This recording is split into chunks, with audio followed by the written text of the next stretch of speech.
Hello, welcome to Pensions in 10 with me, David Brooks, and my colleague Kelly Parsons. Happy New Year. Welcome to Pensions in 10 2026. And so this time, Kelly and I talk about the increase in state pension age that's kicking in this year, dashboards and what's going on with them for 2026. And then finally, we look at the impact of national living wage rises and pension savings. So, Kelly, over a Christmas turkey or a Christmas cracker, it sounds like you've been talking about state pension age with your family. How did that come up?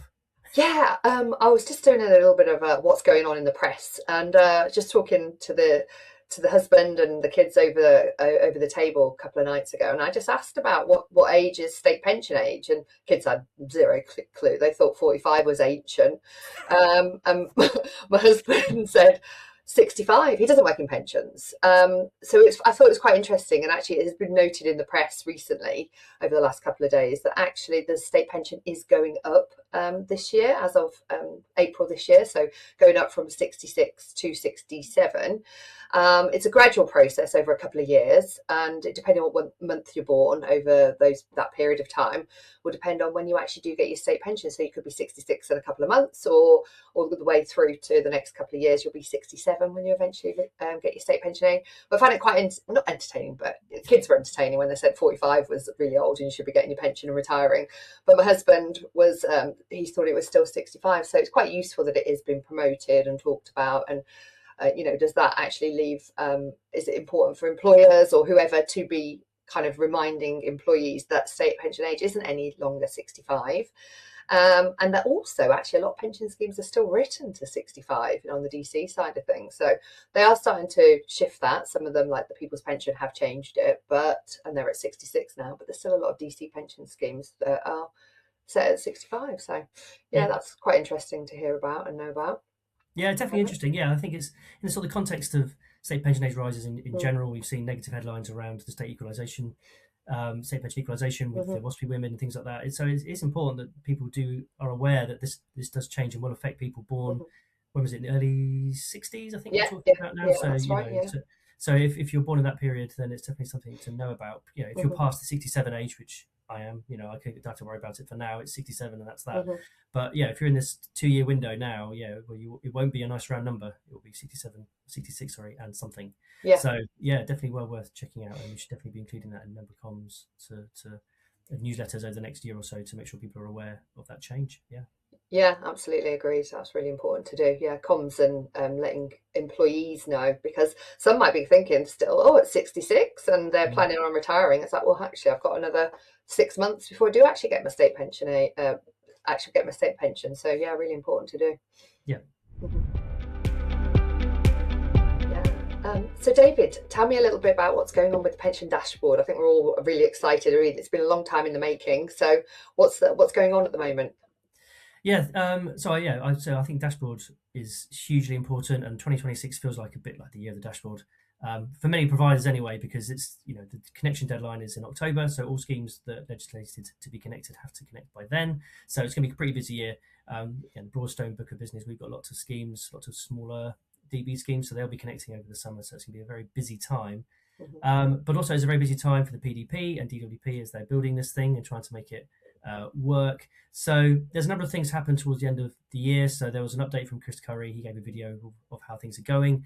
We know they've been very busy doing consumer testing at the back end of last year, and they'll be ramping that up through the first half of this year with lots of basically the bigger numbers, fewer people who are kind of connected to the industry, so sort of real people doing it, and some moderators and unmoderated testing as well. So I think it'd be really interesting for the industry to start getting the results of that testing, because what people do, how they feel when they look at their estimated retirement income, the way the dashboard lays it out, you will see how much money you're going to live on per month from all your pension, state pension, personal pensions, occupational schemes you've been a member of. All those will be represented there, and how people react to that will be hugely impactful for the industry to know what do members do. Do they feel completely deflated with the pensions, and is it going to be a complete PR disaster for pensions as people don't have the outcomes that they think they're going to get, don't have the income that they'll think they'll need? Or will it be an engagement tool that people will actually start saying, well, I need to pay more in if I want the income that I want, that I need, and everything in between? And what do people say they'll do? Do they actually do, or do they do something different, or don't do anything? So all that stuff is hugely important to the industry to be able to prepare. So for resourcing, getting frequently asked questions pages and landing pages to make sure that we can support members through this. So this is a huge year for the dashboard. There was also something that the PDP people produced. Oh, so many P's. The PDP people produced a video, which is on YouTube, and we're going to put a link to it in this on this post on LinkedIn. About 8 minutes long, and it takes you through the whole journey, the sort of the user journey based on the current design, going through the Gov UK1 login. I don't know why I can never get that right, but the Gov UK1 login. So where you verify yourself, and then going through an example person as she goes through and finds a state pension and various other pensions, and where we get issues with some data that's not there and issues around possible matches and what people need to do about that. So it's a really good way of representing, basically a lot of my clients come to me and say, how's the dashboard work? What does it look like, Dave? And I have to sort of wave my arms around and sort of paint pictures in the air with my fingers, but they can actually watch a video, which brings it much more to life. That is, pretty much how it's going to look. There's obviously loads of tweaks and changes and complications because not all pensions are the same, but that is a really great way of seeing how it's going to work. So 2026 is definitely the year of the dashboard in the sense of connection and getting used to it and planning. I don't know when it's going to go live to the general public, but I don't think it's going to be in 2026. I might be wrong, but I feel like there needs to be a lot more work around the testing. We need to know a lot more about how this is going to be communicated. You were talking a minute ago about state pension age awareness being relatively low in the Parsons household, but I'm sure that's replicated across the country. And I think knowledge of the dashboard is going to be even lower than that. And so bring people up to understand what the dashboard is, what it does, how it will help people. And I think the industry will have a part to play, but the government will have a part to play as well, obviously, to make sure that awareness is out there. And I think we need to see a lot more about that in advance of the go live announcements. We get the 6-month warning, starting pistol to a countdown. I don't know if that really works either. Anyway, we'll get like a ready, steady go over 6 months and then go. I think we need to see a lot more before we can get closer to it. But yeah. Yeah, I think it's super exciting, really. I think, as I say, it's been a long time coming, but I'm quite interested and intrigued to see how it's going to get used once it's up and running, and how people like us and brokers and employers and employees and how everyone's going to receive it. I mean, I think it can only be good, really, because putting people into a position of knowledge, also tracing those pension pots that they might have previously thought have gone missing or didn't even know of, or they weren't aware of, which would be amazing. I think how many billions are there of lost pensions now? 12, 14, it goes up all the time. Massive, it's huge. So that will be great to know that people are actually going to be able to utilize it and kind of know where they're at when it comes to retirement. So I'm looking forward to that, and people actually not, it could be the difference of someone being in poverty or not at retirement, couldn't it? Finding that extra pension pot. So it's all good news. Yeah, I think it's a positive thing. There are some people that are still a bit sniffy about the dashboard.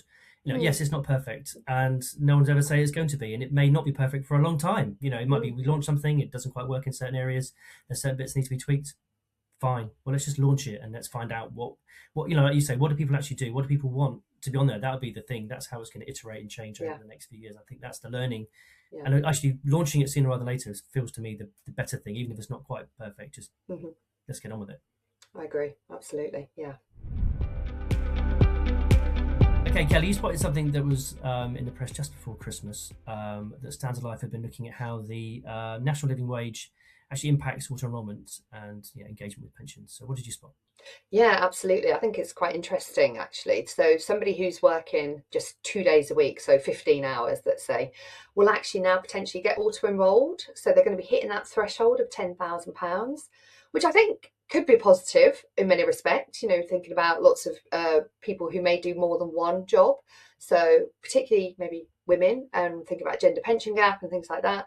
You're never going to bridge that gap if you've got 3 jobs and you're not hitting 10,000 in any of those roles. But now, because of the fact that it's effectively not lowered, but it's because of the fact that the national minimum wage has gone up, you're going to be actually auto-enrolled, and you will be getting pension contributions paid into your pension pot for long-term savings. So personally, I think it's a positive thing for some people, for many people. I think it's interesting news to hear, because when auto-enrolment first started many moons ago, minimum wage was £6 something. There was no way that people were they were going to get auto-enrolled into the pensions. But now, just by doing 2 days a week, they actually potentially will be getting auto-enrolled. So could be good news for a lot of people.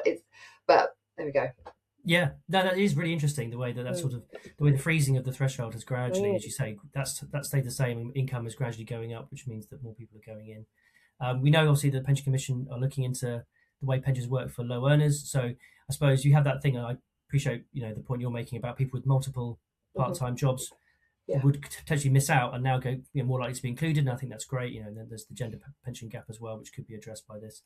There's that thing, if it is just their only job, is being auto enrolled the right thing for them? Probably not. But I mean, as I was talking about the dashboard a second ago, nothing's ever perfect. So we do have to sort of deal with that rub off of like, okay, well, this might not be the right thing for that person, but they can opt out if they wanted to. The problem with opting out is they would lose that employer contribution, which we all think is great. It's becoming one of the major advantages of being in a pension is having that matching, employer contribution going in as well. And I think that's one of the big things the commission should be looking at in the sense of trying to retain that employer contribution no matter what the person does. So the individual could opt out because it's not right for them and their short-term financial resilience, but for their long-term saving, as you know, the employer contribution could continue to go into a pension for them, and why shouldn't it? So I think that's something that the commission might need to look at when we're dealing with these, and that's the whole point of a lot of this pension stuff. We spend a lot of time talking about rich people. At the end of the day, we're trying to build a system that works for low, medium income workers who are just going to be auto enrolled. These things are just going to happen to them. They need to be right for them and have the right amount of flexibility that the system can contend with to make it work for them. So I think that's a really important point to bring through as well.